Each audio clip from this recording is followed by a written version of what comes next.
Kiera, amazing. Thank you so much for coming in. This is so nice to have you. Thanks for having me. Yeah. I'm so excited. I'm just like, this studio is amazing as well. It's very nice. It is very nice. Only the best for the best. I get excited a lot, right? And that's okay because that's just what I do. But I'm very excited to have you here. You have an amazing voice, and I get caught up with people with voices that are amazing voices and amazing singers. You have such a soft, delicate voice, right? And the first thing I want to know is when you've got wonderful songs you've released. Mm-hmm. When you release these songs and you sing on these songs, is there someone that you are emulating? Right? Is there an idol that you have that you are trying to sound like that inspires you? Or is what we hear purely you without filters? Yeah, I would say more of the second one. Purely just, I definitely feel like my vocals have shaped and been influenced by particular artists and things. Yeah. But as I've gotten older and learnt about my style and what I enjoy singing and what I enjoy writing, the voice just, it always sort of shapes to the story of the song or what I'm saying. Okay. Yeah. How has your voice evolved, and how have you taught yourself to have such wonderful control over that voice?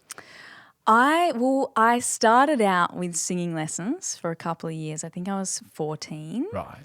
So I was quite young, but I was always singing around the house and, performing and stuff. And then when I discovered like being able to sing along with an instrument and sing, because in the lessons, we were doing covers and things like that, it just kept unlocking and just like it was so fun. And I was doing like what do we do, like Sunday Kind of Love by Etta James, and I was so young, but I just loved that sort of style. And so I had the opportunity to work with Michelle Spriggs. She was my teacher, and she had a jazz and contemporary singing background. Right. So she definitely helped me unlock that. And then as I got into my own writing, it sort of kept like evolving. Like it was quite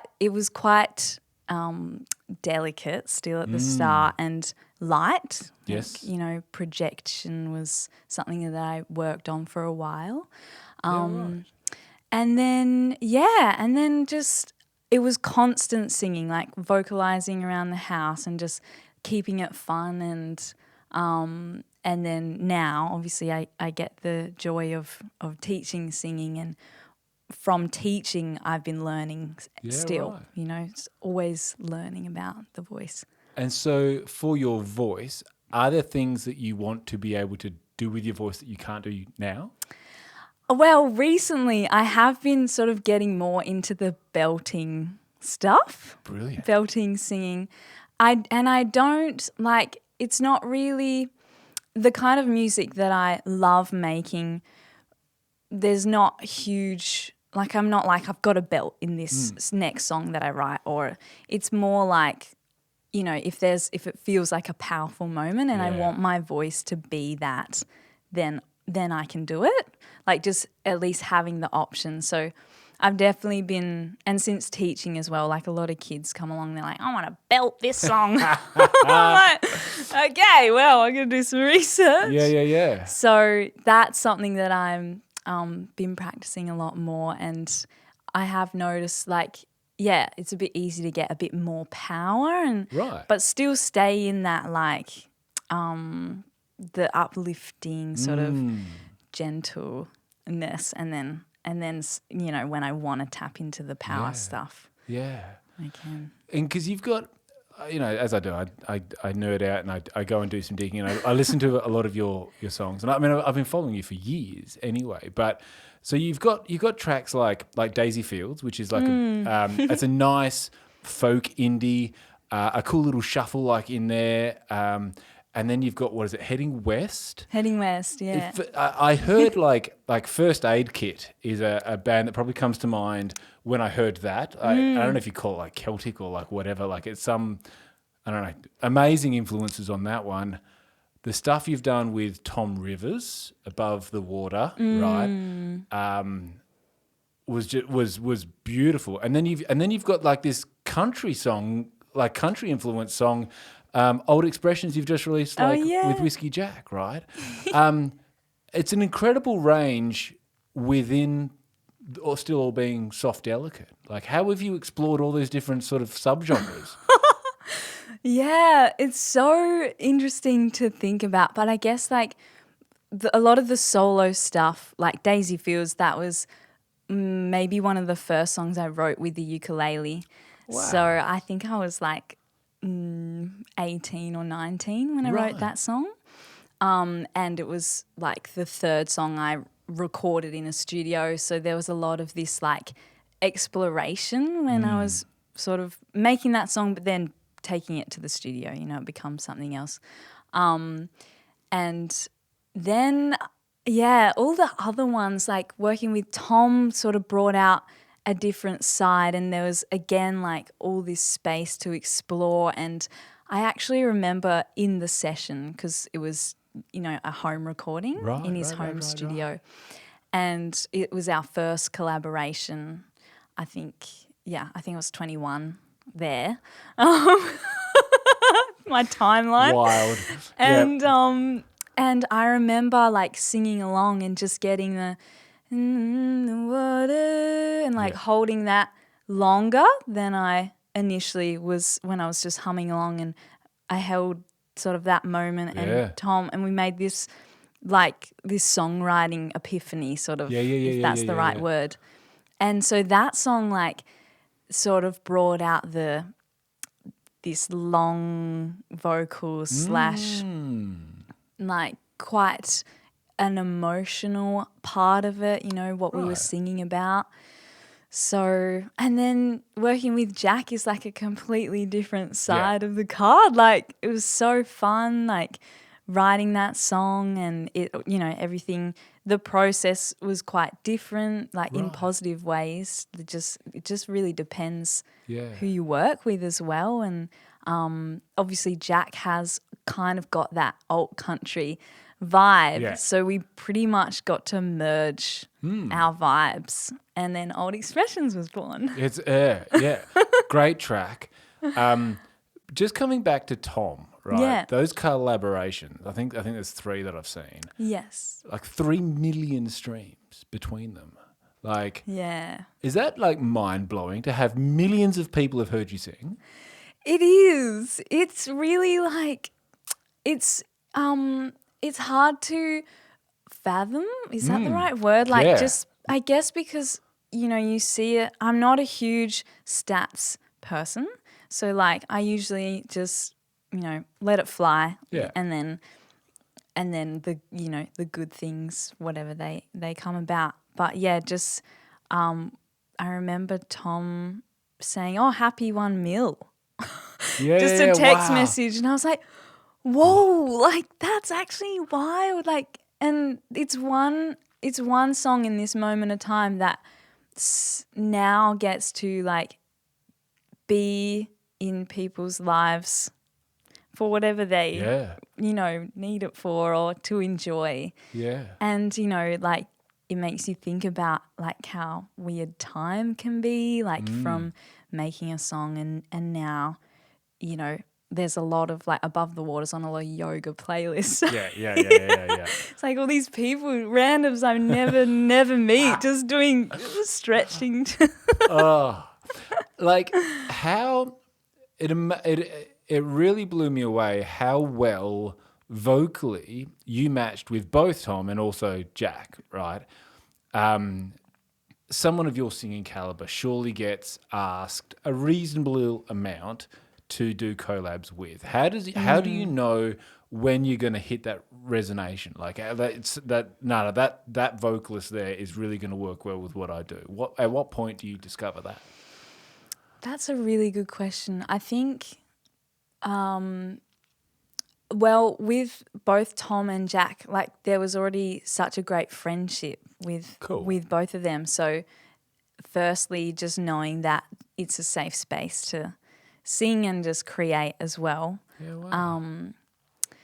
But yeah, I think most of the time, to be honest, it's like a gut feeling. Okay. It's a bit of a like, Yeah. just, or I'll hear their song or they'll send something and I could sing with it. And then I'm like, oh yeah, that's nice. Like I've got to really Yeah. I've got to vibe with the song as well as the person. Yes. And I can imagine, not that I would know, but I can imagine that helps, right? Yeah. Yeah. But yeah, I haven't experienced a collab where it's like, oh, actually this Yes. isn't really Yeah, okay. working, That's good. you know? Yeah. Yeah. Yeah. Now I was having another look through some of the gigs that you've done, like some of the artists you've played with, right? Like you basically just write a list of like some of my heroes, right? And like you've shared stages, you know, with them. Forget the number of festivals like Groove in the Moo, like Here Comes the Sun, Good Day Sunshine, or like on all these ones, these amazing festivals. But like Ziggy, Angus Julia Stone, Missy Higgins, the Dregs, who are just like one of my absolute idols.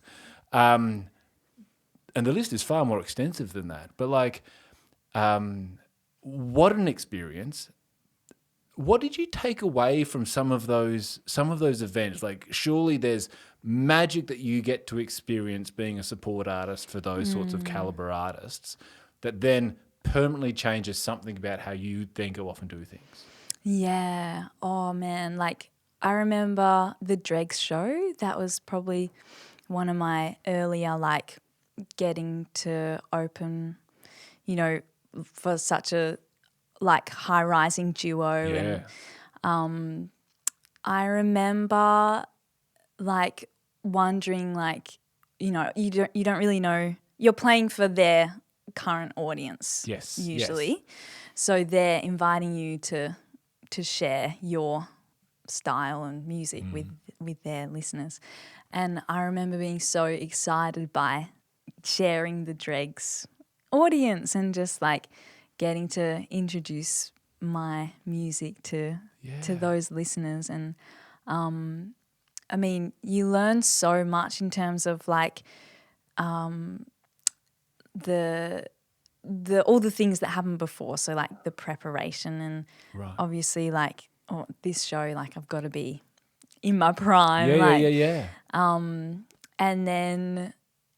And then just like seeing something, big takeaways from a lot of those shows for me were just the openness of the audience, like to come and see an artist that you know, so the people that they are listening and committed to listening to, oh, they're having this opener, Kiera Jas, like let's go and see Kiera Jas. And like that's really special, like them kind of committing, because obviously they already have the trust with that band that they're supporting or whatever. And then there's so many things like when you're looking out to the crowd and like realizing you're playing a song, and there's just that moment of like, wow, like we're all like in this moment right now, and this Phenomenal. is so cool. Oh, I would be fangirling out so much. Like how have you gotten some of those shows? Like it can't be luck. I don't believe in luck, right? There's and you're exceptionally well talented, but there's a lot of artists out there that would kill to do any one of those support gigs, right? And I'm like, do you have management? Like, how do you go about pitching yourself to these sorts of opportunities? How do you even hear about these opportunities? Like, we could spend a whole session just on this, right? but yeah, any of those things. Yeah. Well, I'm pretty grateful to have laid my sort of foundation in Margaret River. That's sort of where obviously everything began, and I had a lot of support down there, and the music community down there is just so It's great. tight-knit Yeah. and supportive. And, you know, I was still working like 9 to 5 at Right. Hillsies down south surf job. So that was like that. And then I had like all the gigs on the weekend. So, you know, it was full on. But then I think, when was it? It must have been the Missy Higgins show. And so the promoter for that, Ross, he does Good Day Sunshine and all of those festivals. I remember finishing a massive day of work at Hillsies and just feeling like, oh my gosh, like how do I do like more music stuff? How do I like break away from, like, it was a great job. Yeah. But I was like, this is the stuff, this music stuff. Anyway, I remember pulling into Woolies and I'll never forget this moment. And it was like, I got to do the dinner shop. And I had like 3 missed calls. And I was like, like what's this? And I was like, oh, okay, this is urgent. And then basically, it was Ross saying, do you want to open for Missy Higgins? And I was like, Yes. oh, Yeah. what? Just like sitting in my car. Did you squeal? I would have squealed. Yeah, I was like, I think I cried. Like I was just behind the wheel, just in the Woolies underground car park, just like, I've done it. Yeah. What did I do? I don't even know. But yeah, so that moment. So for me, a lot of those opportunities were just like the connections and the doors. So like the doors that were opening. So performing at the River, all of those connections there linked me to Ross.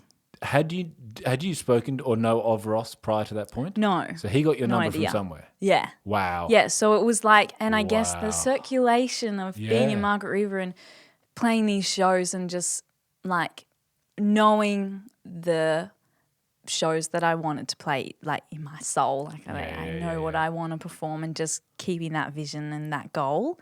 And then there it was. Unreal. That was like the first opening of that door. So And then once you get that stamp, like you nail that moment. Yeah. Like, and then I guess you're the singer-songwriter in the Southwest. Like you're the go-to person for those other opportunities. Yeah. It just like dominoes, like that was the moment. And no, I didn't have a booking agent. I was just solo, just like working it out, Yeah. And then, but I think it was just the motivation and the vision and the drive. Yes. And then since then, like that's where the rest of the shows came with, Angus and Julia and like I'm so grateful to have Margaret River with Dundee Butcher to amazing have started it all. Yeah. Like, work a patch and really put your roots down, I guess, and hone your craft as well, right? And then the opportunity came and found you. That's amazing. Yeah, when you least expect it. Yeah. Now, some of your songs, I'm always fascinated with this. Do you ever judge? You said you weren't a stats person, but do you ever judge the success of a song that you release?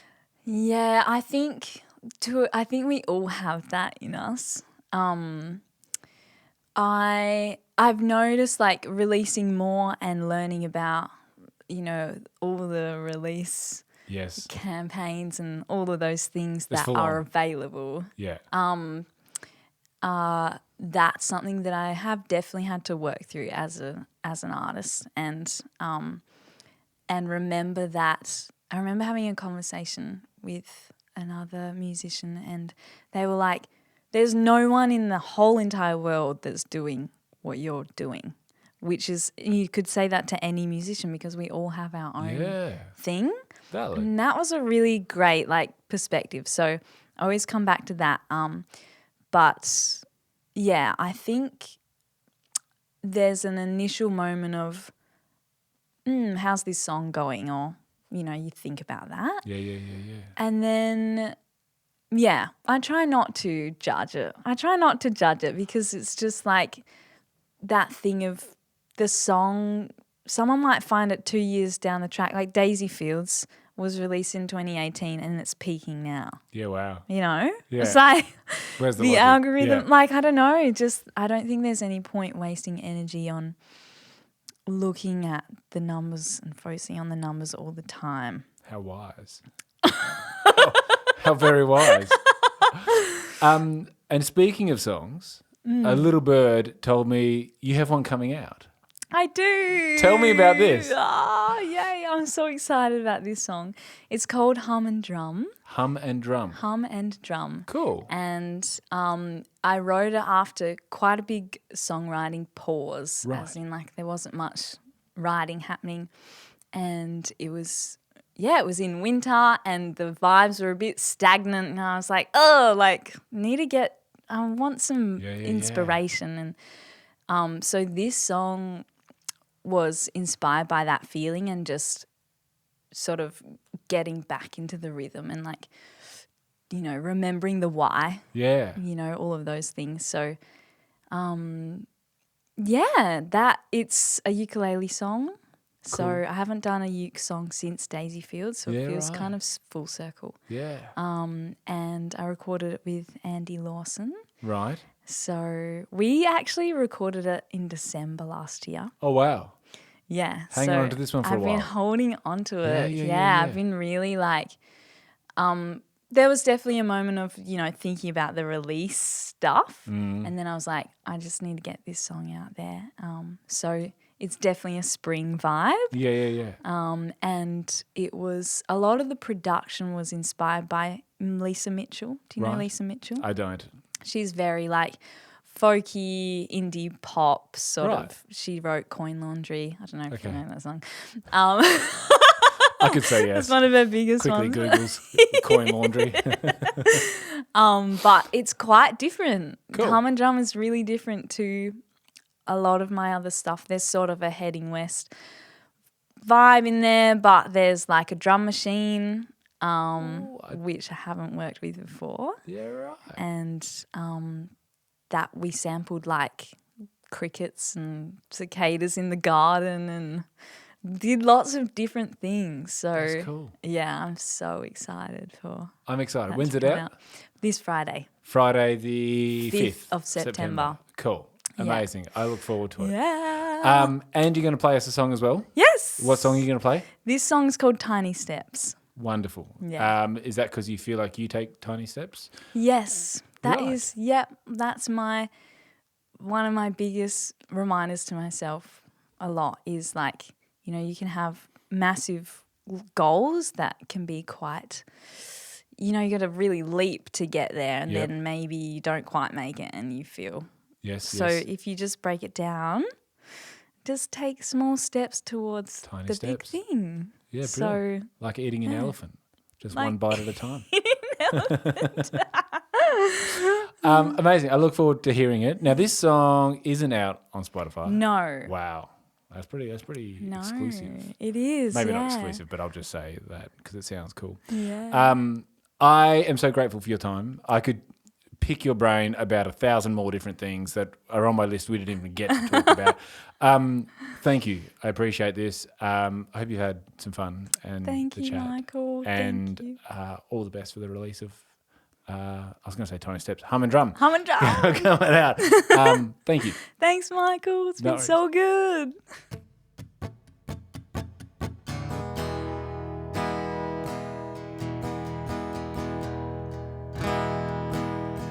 Taking tiny steps to the precipice of a new bittersweet beginning.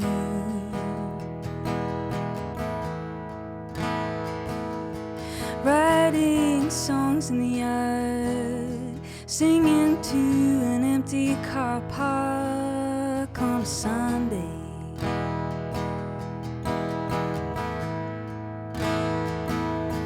All night I'll be navigating starry skies,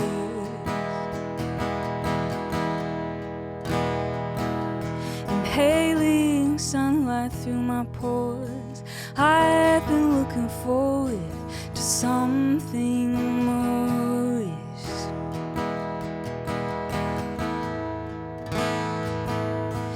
tasting tea on my tongue. There's no better way to spend the afternoon, except maybe to spend it with you.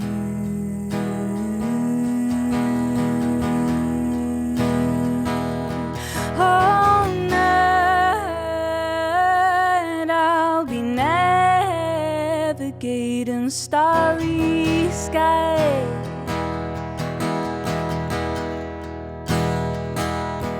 tuning time, locking eyes with the moon.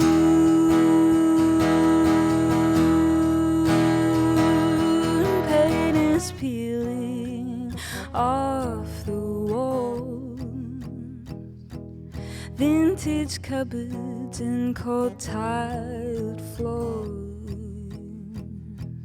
You are seeming a little lost, but I've been reading so many books that my eyes are sore. Oh, one step at a time, one step at a time, one step at a time, one step at a time, one step at a time, one step at a time, one step at a time, one step at a time.